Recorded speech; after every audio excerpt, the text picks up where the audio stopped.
In just 47 seconds, 18.7 billion disappeared from public view. Giorgia Meloni didn't wait for diplomatic protocols. She placed a sealed envelope marked Operazione Lampedusa directly on the podium and began reading from classified migration contracts. Cameras zoomed in frantically. The European Parliament fell into absolute silence. What did Italy's Prime Minister reveal that made the most powerful technocrat in Brussels visibly lose her composure for the first time in her career?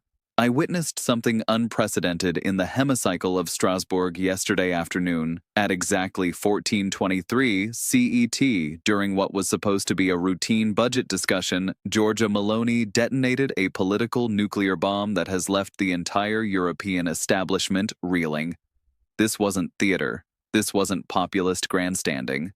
This was the methodical exposure of the biggest institutional cover-up in EU history. The setup was calculated. Meloni arrived with a black leather briefcase, flanked by her chief of staff and two parliamentary assistants, carrying what appeared to be financial ledgers. As she approached the speaker's podium, Ursula von der Leyen was seen frantically checking her phone. The Commission president's face had already drained of color before Meloni had even opened her mouth. "Madame President," Meloni began, her voice cutting through the chamber like a blade, "I hold in my hands proof of what you have spent the last 18 months desperately trying to hide from the citizens of Europe." The envelope she held bore official EU seals and a timestamp, September 3rd, 2025, 11:47 p.m. This was an internal document that was never supposed to see daylight. The revelation that followed will reshape European politics forever. According to the leaked contracts that Meloni methodically read aloud, the European Commission has been operating a shadow migration management system completely outside parliamentary oversight. The numbers are staggering: $18.7 billion in undisclosed payments to private military contractors, North African governments, and what the documents euphemistically call third-party logistics providers. But here's where it gets truly explosive. The contracts, signed personally by von der Leyen under an emergency provision clause, authorize the systematic interception and detention of migrants not in international waters, but within European territorial limits. We're talking about operations that violate international law on a scale that makes previous border controversies look like administrative oversights. Meloni's voice never wavered as she read from Document Reference ELI 2025-0847, Authorization for Preventive Detention Facilities on Italian Sovereign Territory, Operational Budget $410 million per quarter, reporting directly to Commission President's Office, classified indefinitely under Article 4 EU 2009. The chamber erupted. Green Party MEPs were visibly shaking. Even Meloni's own allies appeared stunned by the scope of what was being revealed. Von der Leyen's reaction told the complete story. Instead of demanding to see the documents or challenging their authenticity, she immediately signaled to her security detail. Her chief of staff, Björn Seibert, was seen urgently typing on his phone while frantically looking between the Commission president and the Italian Prime Minister.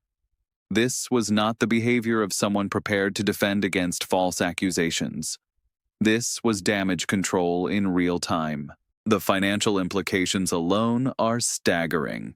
The leaked budget allocations show $2.1 billion designated for offshore processing facilities that officially don't exist.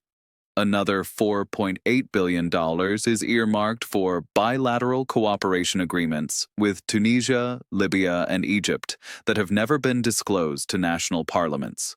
The European taxpayer has been funding a parallel immigration system that operates in complete secrecy. But Meloni wasn't finished. At 14:31, she produced a second document that sent shockwaves through the establishment benches. This was a direct communication between von der Leyen's office and the International Organization for Migration, dated just 6 weeks ago. The message was clear. Prepare for accelerated processing protocols. Budget authorization confirmed. Media blackout essential. The smoking gun came in the form of transfer receipts. Meloni displayed bank routing numbers showing direct payments from the EU Emergency Trust Fund to private security firms based in Malta and Cyprus. These companies, upon investigation, turn out to be subsidiaries of larger defense contractors with no previous experience in migration management. The money trail reveals a systematic privatization of European border control that has been conducted entirely outside democratic oversight. Von der Leyen's exit strategy became apparent at 1438. Rather than face the growing calls for immediate explanation, she gathered her papers, whispered something to the session chair, and simply walked out. For the first time in the history of the European Parliament, a Commission president abandoned a session mid-crisis. The optics were devastating. The chamber descended into chaos. Marine Le Pen was on her feet demanding an emergency investigation. Matteo Salvini, visibly vindicated, called for criminal charges. Even centrist MEPs from von der Leyen's own European People's Party sat in stunned silence. The carefully constructed facade of European institutional propriety had crumbled in less than 15 minutes. Twitter exploded immediately. Lampedusa files began trending across Europe within minutes. TikTok videos of Meloni reading the classified documents reached millions of views before the session had even ended. The mainstream media, caught completely off guard, scrambled to verify claims they had been systematically ignoring for months. The broader implications are seismic. If these documents prove authentic under forensic analysis, we are looking at the complete collapse of the current commission. Von der Leyen's position becomes untenable. The trust between national governments and Brussels institutions suffers irreparable damage. Most critically, the entire framework for EU migration policy reveals itself as a carefully orchestrated deception. Meloni's masterstroke wasn't just the revelation itself, but the timing. With European elections looming and populist parties surging across the continent, this exposure provides ammunition that establishment politicians simply cannot counter. The narrative of technocratic competence versus populist chaos has been completely inverted. Now it's institutional corruption versus democratic transparency. Behind closed doors tonight, emergency meetings are taking place in the Berlaymont building. Sources confirm that senior commission officials are in full crisis mode, with legal teams working around the clock to assess potential criminal liability. The European Public Prosecutor's Office has already received formal complaints from 3 member states. The markets have responded predictably. The euro dropped 1.2% against the dollar in after-hours trading. European government bonds are showing stress indicators. Investors understand what politicians are reluctant to admit. The European project as currently constituted may not survive this level of institutional betrayal. Von der Leyen's silence has become deafening. Nearly 18 hours have passed since Meloni's revelations, and the Commission has issued only a terse statement about reviewing internal procedures. No denial, no counter-evidence, no defense of the programs that have been exposed.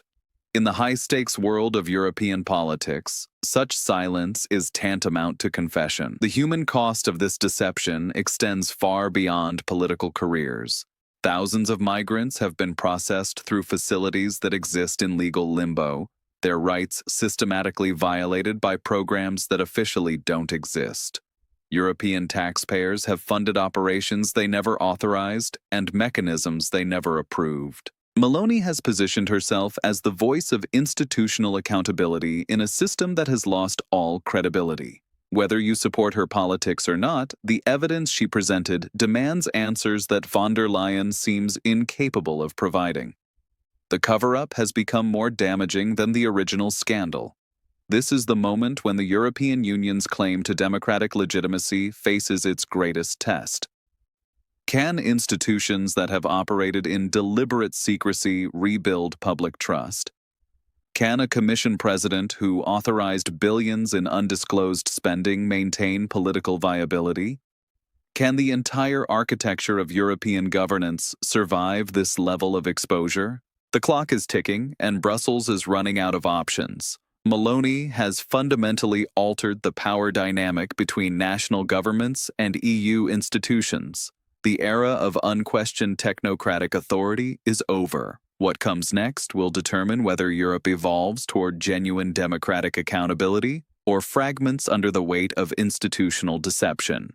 The ultimate questions that emerge from yesterday's devastation are ones that every European citizen deserves to have answered. How much more money has disappeared into unauthorized programs? How many more secret operations are running parallel to official policy? And most critically, if the Commission President can authorize $18.7 billion in spending without parliamentary oversight, what other powers are being exercised in deliberate secrecy? Giorgia Meloni has done more than expose a scandal. She has revealed the fundamental disconnect between European institutions and the people they claim to represent.